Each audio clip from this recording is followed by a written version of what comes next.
دوستانو دا زمونږ شاته چې ویني دا هم دلته د افغان کډوالو کور دی، دلته موټر سره خبره کړې وه د کومه بیه ده کرا ده د موټرو د دې چې کوم مناسب قیمت دی د ده نشتون د دې لامل کیږي چې خلک داسې دلته په باران کې د دوی د کور سامان کډې سیاسري ماشومان دلته بې سرنوشته پاتې او موټر چې کوم دی هغه چې کوم قیمت تا ته وټاکه هغه کرا به ورکې. په بار افغان مهاجرینو مسؤلینو نه دا غوښتنه کړې ده چې د ترانسپورټ مسلې زمونږ حل کړئ.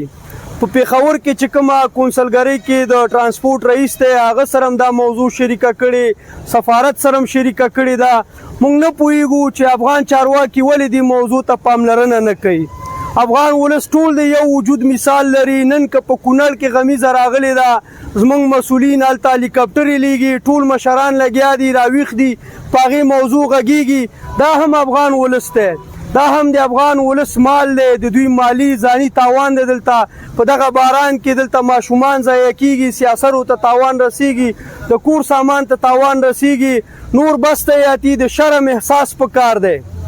دا څنګه مسؤلین دي، مشران دي چې ولس داسې ځورول کیږي. دلته دوی د ترانسپورټ منیجمنټ نشي کولی. په افغانستان کې باید پکار دی چې ګمرکاتو کې په دغه ګاډو باندې مالیات ختم کړي، ورته ووایي چې ګمرک مه راکوئ، خو خدای ته وګورئ چې کوم کډوال راځي دیونه دا زیاتې کراګانې مه اخلئ تر څو زموږ ولس نور ونه ځورېږي، نوره بېعزتي ونه شي.